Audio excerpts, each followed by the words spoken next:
All right, welcome to Season 5, Episode 24, also known as Episode 160 of the Retro Game Club podcast. My name is Hugh, and joining me is someone whose life is being turned into a live-action movie, Rob. Yeah, and I wonder who's playing me. They haven't announced yet, but I'm assuming it's Bradley Cooper. Or, yeah, Bobcat Goldthwait, something like that. Something in there, yeah. Bobcat Goldthwait is probably pushing 70, though, so that might not work. He's still touring. I follow him on Instagram. Okay, what about, this is a serious one, what about, like, Will Forte? Okay. I would take that. Okay. I actually went to Comic-Con today, and All right. yeah, Motor City Comic-Con does it twice a year now, and Will Forte was there. Oh, wow, okay. Yeah, so I actually saw him today. That was not planned. No, that wasn't planned at all. You could have chosen anyone, and you chose some guy I walked past today. Yeah, that was just the first name that came to mind. If I'm like, who's going to play Rob in a movie about his life? That's funny. Yeah. I like his work. I like Archer, and I guess I used to like Rick and Morty. That kind of fell off. I attempted to watch Rick and Morty once. I could not understand what was going on. It's kind of the point. Yeah, okay. I was just spent the entire time being confused. I'm like, are there like, do you have to watch like 100 episodes of this before you understand it? Like I was totally 100% lost the entire time and said, I guess this show's not really for me. It just might not be your humor. But while I'm talking about stuff I've been doing, I guess I'll keep going. Yeah. One thing, let's see. We went to the Pistons game. We actually got amazing seats. I haven't been to a Pistons game in forever. And Okay. actually, that'll affect our game club later. But, man, live NBA up close is a lot of fun. I forgot about that. And one thing that's kind of funny is something anyone from Detroit will love, but the rest of the world will hate. The Pistons throwback jerseys this year are bad boys. Okay. So it's mid to late 80s era. Yeah, black and orange, which they never officially wore, but that was like their logo they came up with for the bad boys, which I still, looking back, I can't believe they pushed that. You know what I mean? Like, yeah, Lambier and Mahorn and others, just start punching people. What are they going to, there aren't rules yet for that, so just do it. Now I'm looking at the NBA standings. Detroit Pistons are last in the Eastern Conference. Somehow they're below the Chicago Bulls, who I can assure you are terrible. We were up, so it was so fun. We were up at halftime by like 16. Okay. And we lost by 9. Mm-hmm. Yeah, I once attended a Bulls game where it was the Derrick Rose era Bulls, where they lost after leading by 40 points. 4-0. I remember that. You were at that game? I was at that game, yeah. Wow. Yeah, I believe it set an NBA record at the time. I think that is still a record. Yeah. That's amazing. Yeah, I had good seats to that game, too. Most of the times when I go to Bulls game, I haven't been to a Bulls game in a while, but I'm not trying to sound like fancy or anything, but like when I was working for a startup software company, we had a box there. Mm-hmm. We got acquired eventually, so we don't have the box anymore. And I went to a whole lot of like Skybox Bulls games. It's a blast, right? Yeah, it's great, except this is when they were bad. Like, I can't even tell you who they played. At that point, you just go for the free food. Yeah. Yeah, this was when they were, I don't know if I could name anyone who played on the team at that point. It was kind of the lowest point for the Bulls, happened to be when I had access to a Skybox. Yeah. Yes. But regardless, it was a good time. And I always talk about how I don't sports, but that was fun. And then right after that, I went to the Detroit Retro Video Game Show, or convention, or whatever it's called. They got a bigger space this year, and it was so packed that we had to park about a mile away and walk, which it was kind of nice out, so I didn't care that much. And it was a bit unorganized, and I'm not saying anything bad about the people that put it together. It would be way worse if I put it together, They just didn't expect it to be that popular this year. So, and it was just crammed.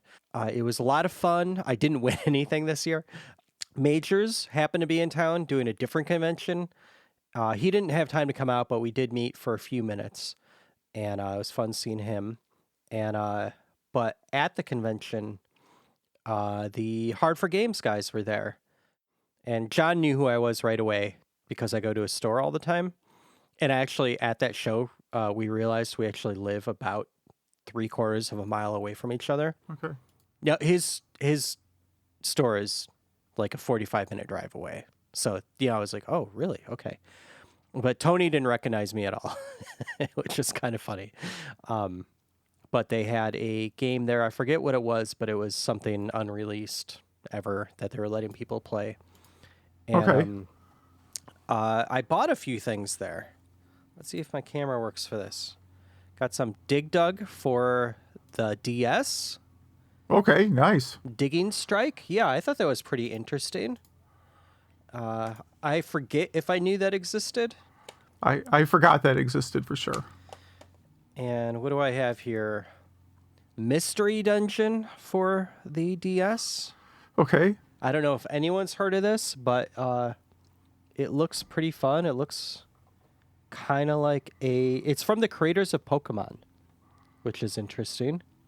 Mm-hmm. And it looks kind of like an action RPG, but I can't tell if that's actually what it is. It's funny, from the makers of Pokemon, and then there's a giant Sega logo at the bottom. So that's strange. Yeah, there's a lot going on there. Yeah, I think that is the game. We were talking about the R4 card last episode. Mm-hmm. I believe on my R4 card, when you pop it in, it shows up as that game. Oh yeah, because they want to pick games that no one is playing because it could accidentally have the same serial number, and then you get flagged by Nintendo. Now, smart R4 cards randomize the serial numbers, but yeah, I think that's the game that mine shows up as. But I literally don't have connected to the internet, so I don't know how Nintendo would know. Exactly. Yeah, I think they're past that. And then I got Super Smash TV for the Genesis. Okay, yeah, I've got that one. Yeah, It actually don't play that with the. That's a weird one to play with, like the 3-button controller. Yes, I could imagine. Yeah. So this actually has a Electronic Boutiques receipt inside of it. Okay, what's store number? Here, let me open this up and see. Okay. I know this is riveting for people. Yeah. Oh, it's the other one. So let me open up the other one here. Okay. The other one is Separation Anxiety on the Genesis. And like a fancy case too. That's an expensive game, right? Did you get a good deal on that? I thought that one was pricey. Yeah, I got a good deal on all this stuff. Let's see what we got here. Oh, wait, there's some notes inside of it. This one says Jurassic Park. Oh, there's some Jurassic Park, like, codes or something? Did that use a code system? I don't really remember. And what else is here? 1,000 rounds, 9 plasma. Yeah, those are must A, be B, some B, cheat B, codes. A, C. Yeah, those are someone's handwritten cheat notes. Yeah, that's cool. Okay. Where is this? Where did I see the Electronic Boutique thing? Let's see. No, it wasn't here.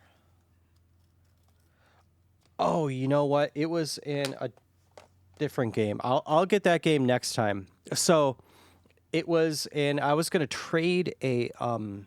I have two 32X CD games, some duplicates, and I was going to trade one of them. I forget what it was, and one of them has an Electronic Boutique one. Okay. I'll look at that for next time. But that brings me to my other point about the Detroit retro game thing. There were exactly 0 32X games. 0. Not even like loose carts, beat up things that no one wants, nothing. I thought that was very strange. There weren't a lot of DS games either. And, there was a giant selection of like Sega CD, Sega Saturn, tons of PlayStation games. So pretty much other than those two systems, everything was really well represented. I thought that was very strange. I don't know why that is, because didn't the 32X sell well in the beginning? In the beginning, it did. Yeah, absolutely.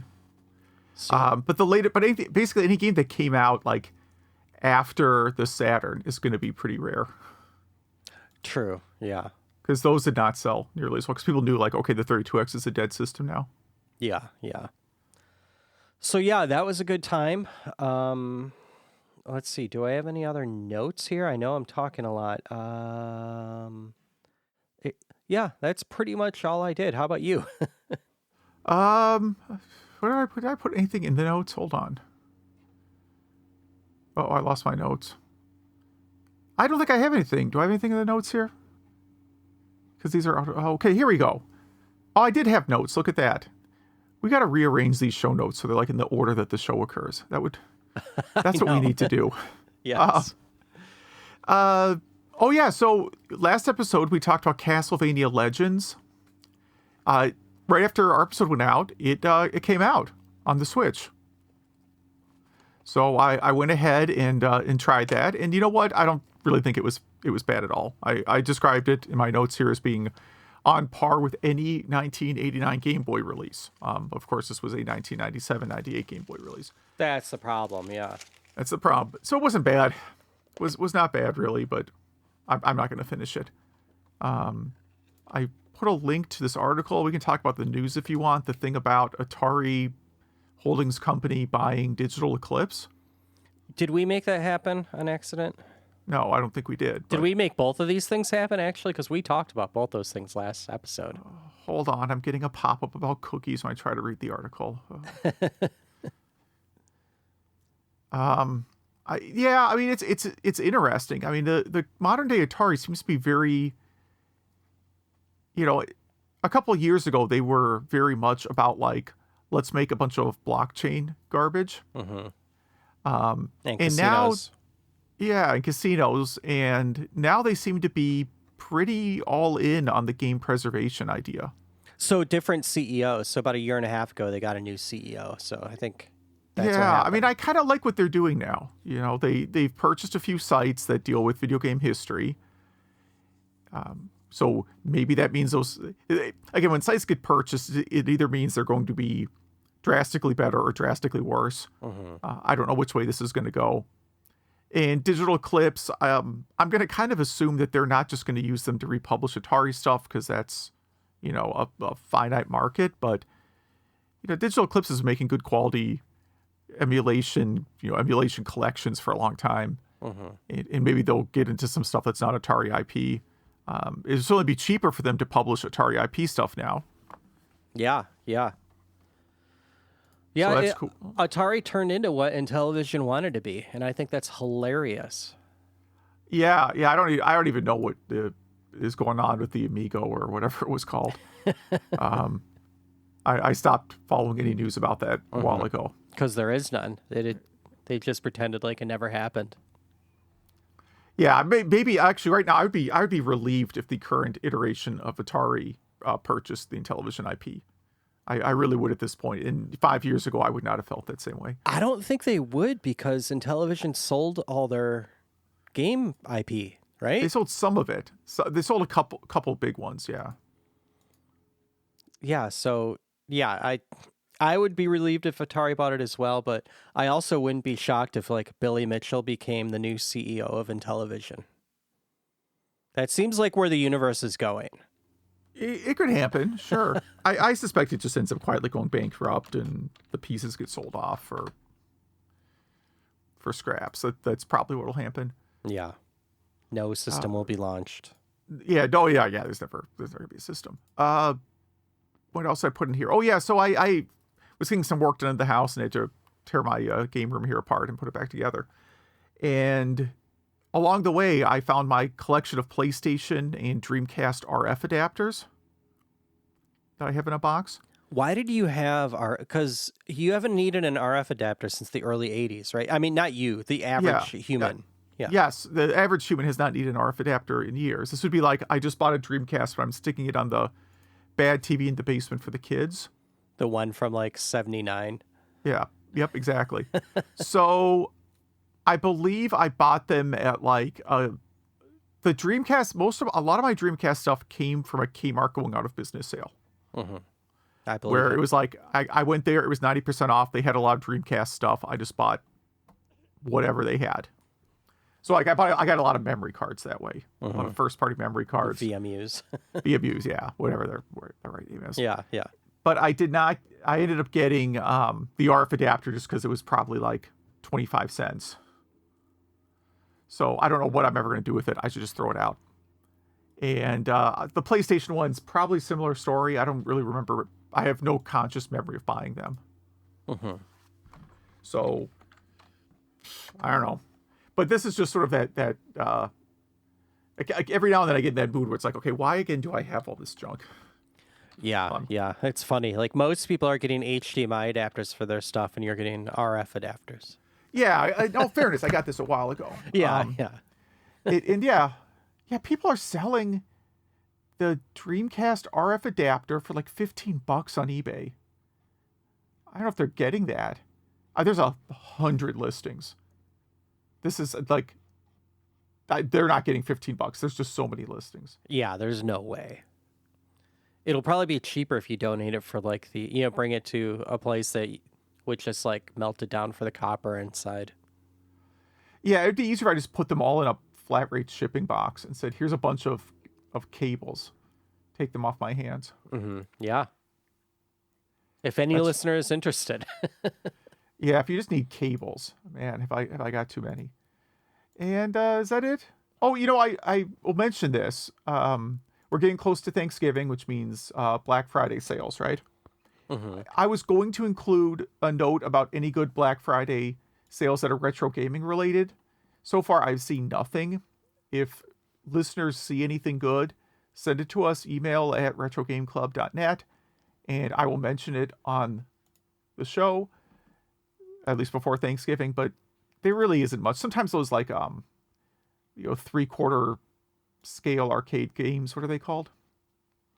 A 1-up, yeah. One up, those. Sometimes I see those on sale. But I haven't even seen like deals on those this year. The only ones that are on sale right now are like Pac-Man with Galaga. The ones that have been on sale for 4 years, Yeah. Yeah, like I have the Best Buy ad open right now, and that's one place I know sells the cabinets. And I don't know, man. I'm in their video game section right now, and it is not appealing. Yeah. This is a very their video game section is like 3 things, and none of it seems to be actual games.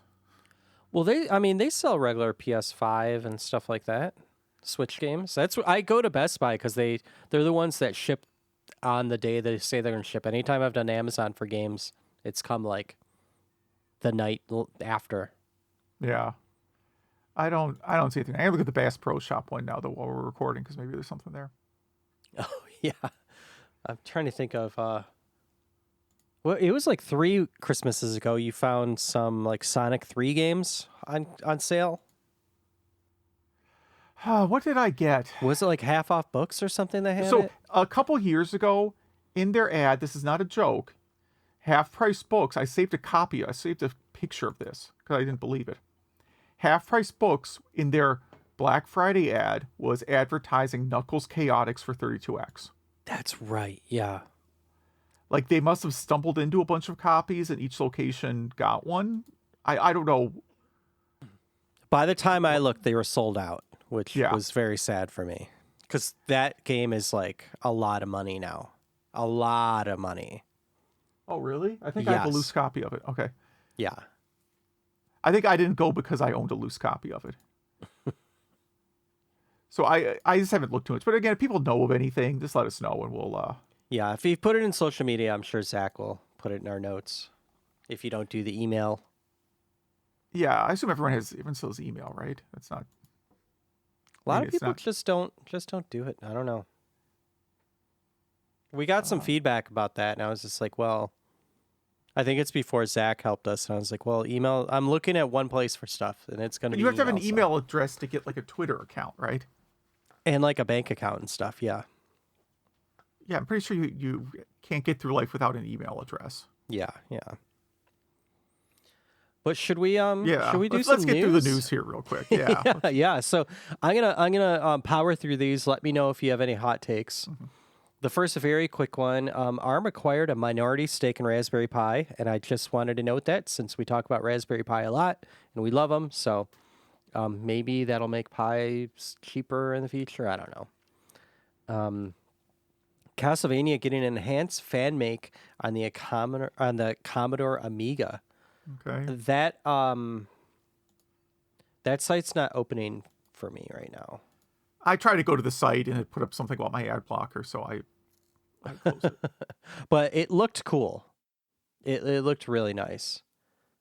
And let's see, what else do we have here? Oh, it's the other site that wasn't opening for me. The Nintendo 64 Classic Perfect Dark port for PC. Playable in 4K 60 FPS with a keyboard and mouse. So that'll be taken down eventually.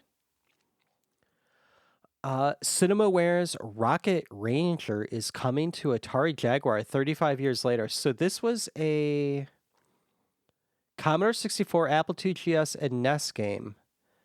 It's now getting a Jaguar release. And I had the Rocketeer game on NES. I don't know about Rocket Ranger. It looks similar.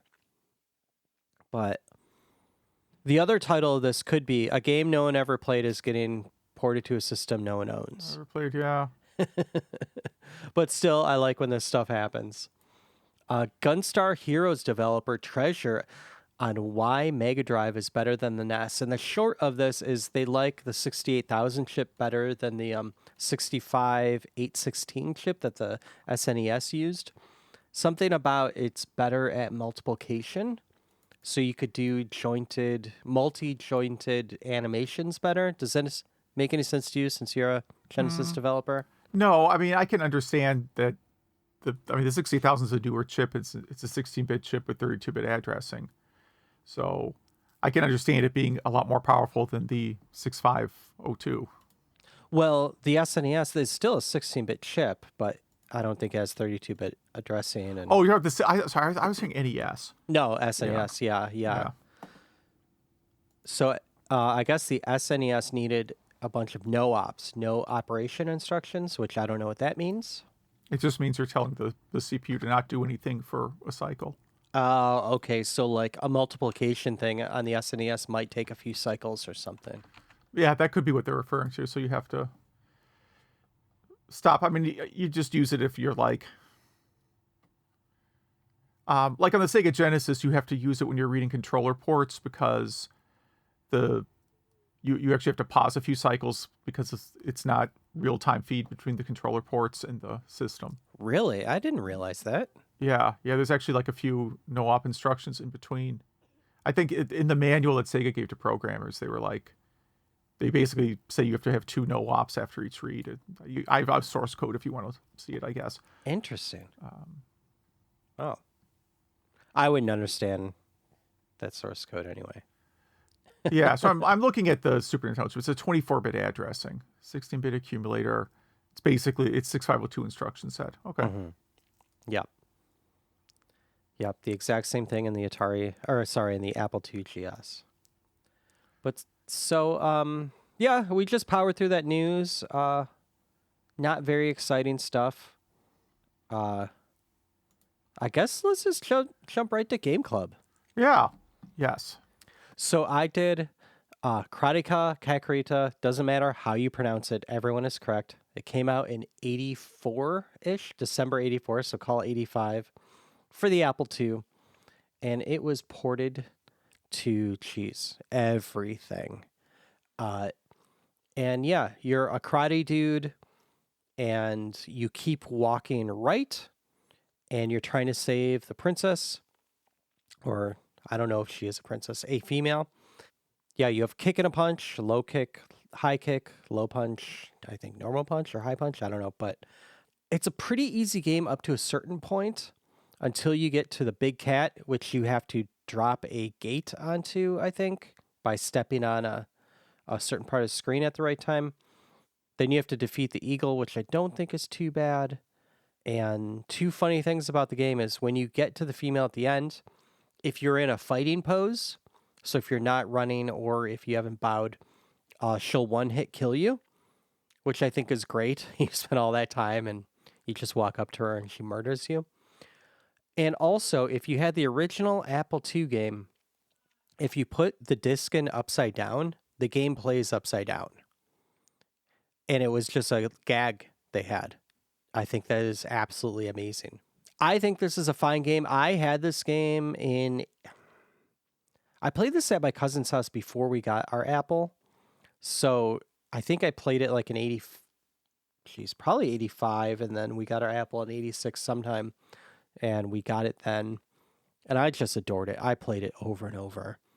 And I still think it's great. The Apple port and the Digital Eclipse remake. All the other ports are not good, specifically the 7800 port, which I'm not even sure that actually released. I don't know if I have some prototype ROM or something. No, it did actually release. And if you get the Digital Eclipse, Karateka, the making of, or whatever they call it, which I highly suggest you get, the developers actually talk about why this game was hard to port to other systems. And I think I mentioned this in the previous episode, but even if you don't like this game, I still suggest buying that because it's almost like one of those documentaries that make you like a topic you never thought you even cared about before. And the remake is great. There is a different remake that came out on the PS3, 360, and Windows that is not good. It's almost like a rhythm game. It's not bad. I think it was like $5 or so. It was really cheap, so I wasn't upset, but it didn't have the charm the original did. And this was one of the first games where he used rotoscoping. So it's kind of a proto Prince of Persia. Yeah, like I said, for me, this is probably a 9 out of 10 game for the time, taking like when it came out into consideration. And I do think it helped launch Broderbund. I know they had been around before that, but this, was definitely a beautiful game for them. And, Jordan Mechner seems like a great guy. He seems like a really kind guy. I have no idea if he's just a horrible human being, but he does not come across that way. So, yeah, what are your thoughts on this? So yeah, I actually did not play this game this time around. I'm sorry for being a bad host there.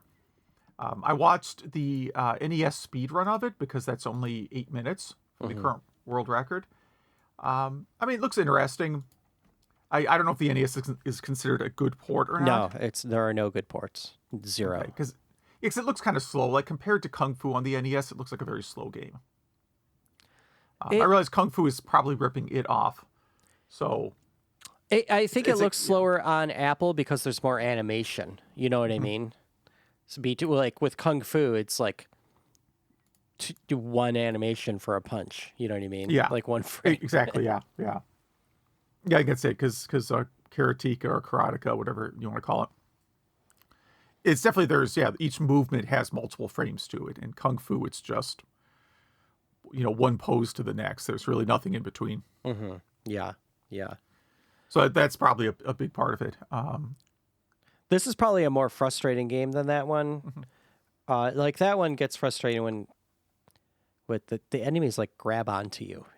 That's the little like the half size enemies. Yeah, nothing like that happens in this. You could just get punched in the face if your timing is off.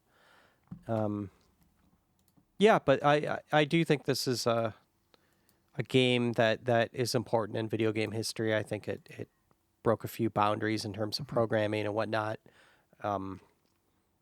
Yeah, but still, if there's a platform, I don't know what the Digital Eclipse thing is on. I got it on Steam, which I don't think you really do. Did you? You didn't get the Steam Deck, no. No, I guess But if I did put in a reservation for one and then changed my mind.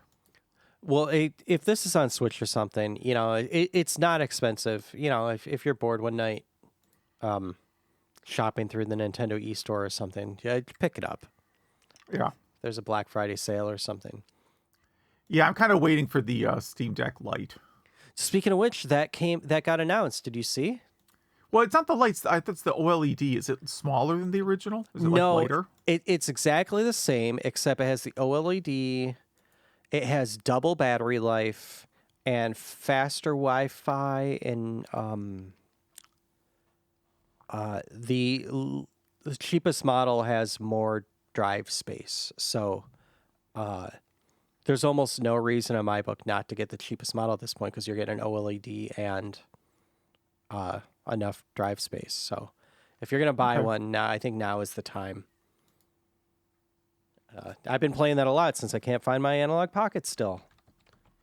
I tell you, check Craigslist wherever you last visited. Yeah, yeah. But yeah, so that was Karateka. How about some Streets of Rage? Yeah, Streets of Rage. So I ended up playing the Game Gear version just because, well, I did a blind grab into my drawer of Game Gear games, and that's how I landed on Streets of Rage in the first place. This version I think holds up really well. Like the music still basically sounds like the Genesis music. It's not quite as good, but it's recognizably the same music. Graphics look pretty good for Game Gear. It's decent speed. The one thing that I would say is the Game Gear version gets repetitive even faster than the Genesis version because your character only has like 2 moves and really just one of them actually does anything. Yeah, I kept grabbing onto people and then getting punched by someone else. Yeah, you got to grab onto people and then do like the flip and throw move. Or the suplex or whatever. The suplex, yeah, something like that. But you kind of just spam the same move over and over again. You know, so that's whatever. But I think for a Game Gear game, it's pretty good. The original Genesis game, of course, is a little more interesting, and of course, you can play multiplayer. So like that's all great. I don't know. What'd you think of this game? I played the Game Gear one as well because for some reason this was not on the Genesis port was not on my Batocera, and yeah, I liked it. It's funny. Anytime I play a Game Gear game, depending on the game, I either think the Game Gear is so much worse than the Game Boy, or the Game Gear is so much better than the Game Boy. I don't know. I just don't know which is which. But I can't see this ever working on a Game Boy. Like you said, they got a lot of it right. I mean, the Genesis is so much more powerful, and yeah, it really does hold up. Like you said, it does get repetitive. They could have used a few more moves or a few more different bad guys. This has a Sega CD release too, doesn't it? You're thinking Final Fight. I am thinking. Wait, was Final Fight on? Yeah, you're right. Yeah. I have a copy of Final Fight CD right over here. Yeah, for some reason, I always think of Super Nintendo when I think of Final Fight. I don't think of Sega. But yeah, I mean, very good game. Wish I played the Genesis port this time. I probably will go back to it. I'll probably load up the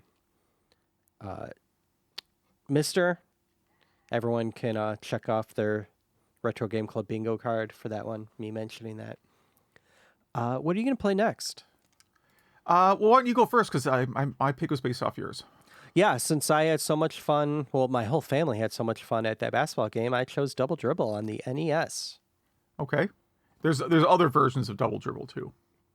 There's even like a Genesis version. What? No. Yeah.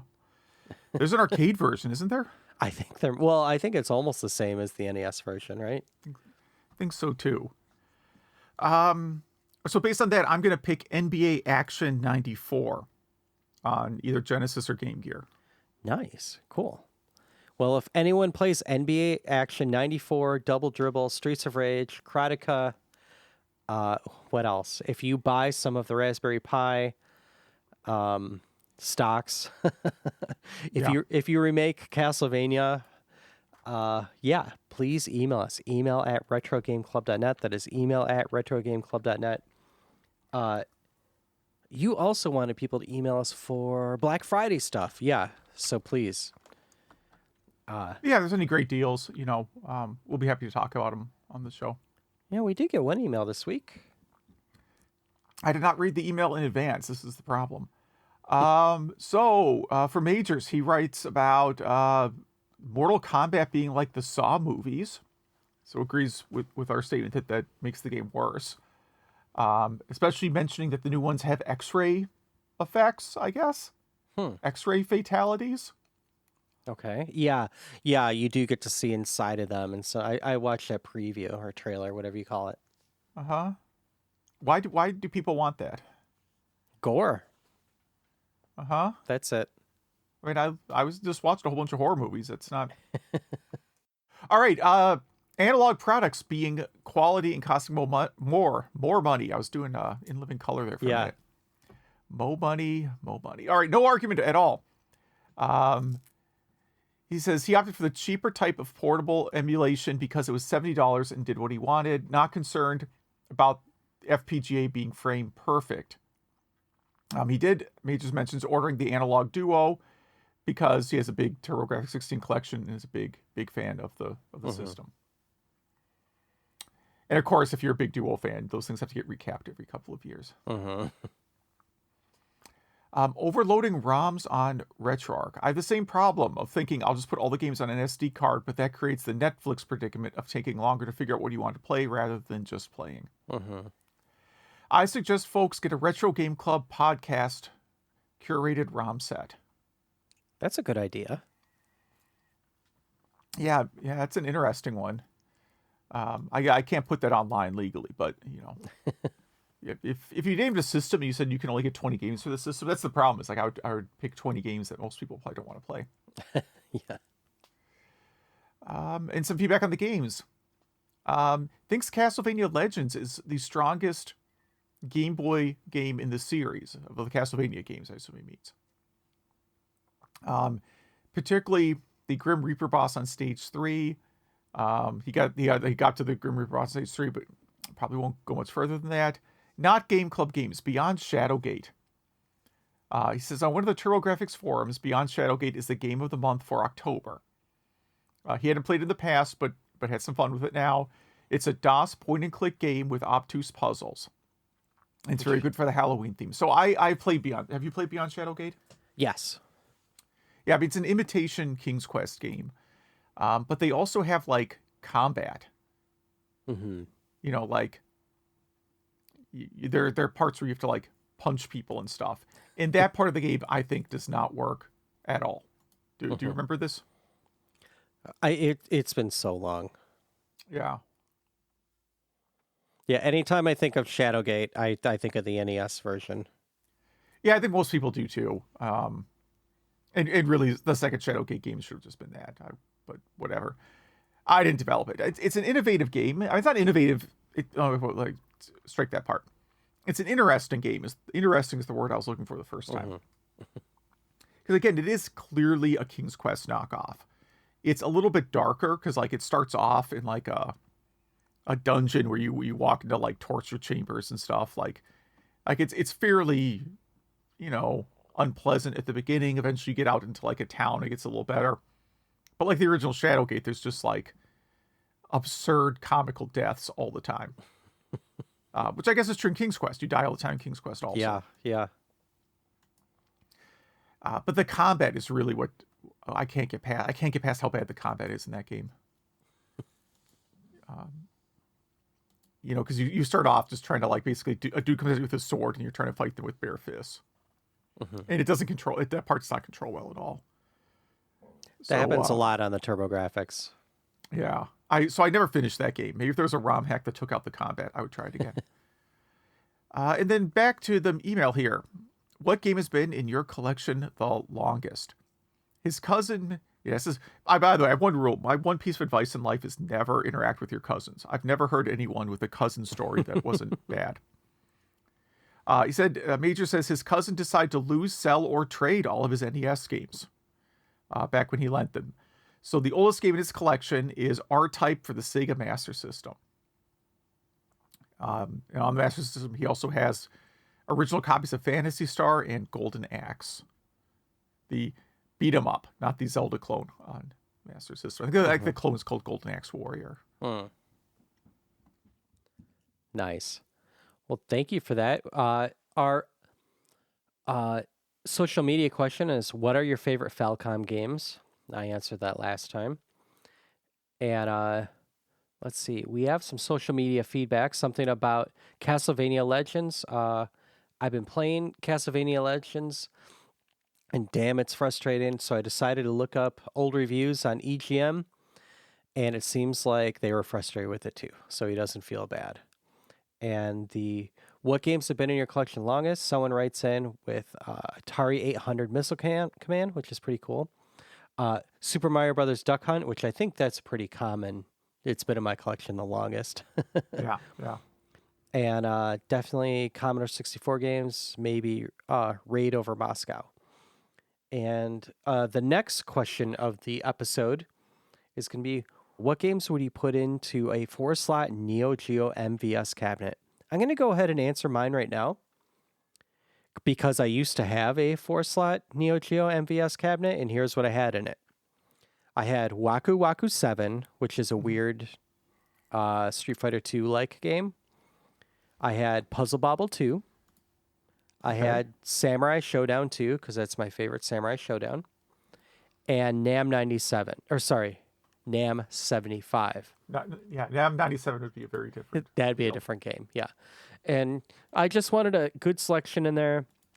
And if I remember right, I chose the first and last games because they weren't on the Neo Geo multi-cart. And so, I thought like, well, I have this Neo Geo multi-cart, so I might as well buy the games that aren't on it. And so those are what I put in there. But do you remember NAM 75? No. I mean, I remember it existing. I don't believe I ever played it. Yeah, it was fun. But Samurai Showdown 2 is a great one. Puzzle Bobble's a great one. But do you have any thoughts on what you would put in yours? I haven't played enough Neo Geo to have an opinion. Maybe Magician Lord, does that count? Yeah, that counts. There was like an arcade golf game of some sort. Yeah, Top Golf. Top Golf. Yeah, I remember that being kind of fun. Mm-hmm. That's not on the multi-cart either. It's not, okay. I don't know what else, because the one-on-one, I mean, some of the one-on-one fighters, like Samurai Showdown's fine. It's not my favorite game ever, but it's fine. Mm-hmm. I don't know. I'm not really a Neo Geo expert. It wasn't a system I got into too much. King of Fighters, all of them. Just put all the King of Fighters. Yeah, it's a bunch of those. Well, I mean, no one really, unless you were super uber rich, no one got into the Neo Geo, I don't think. I didn't even have a friend growing up that had a Neo Geo. But I was able to order one on eBay before they went back up in price. Yeah, so I think that's about everything. So our Game Club games are Double Dribble and NBA Action 94. And yeah, thank you for listening. Yeah, thanks for listening.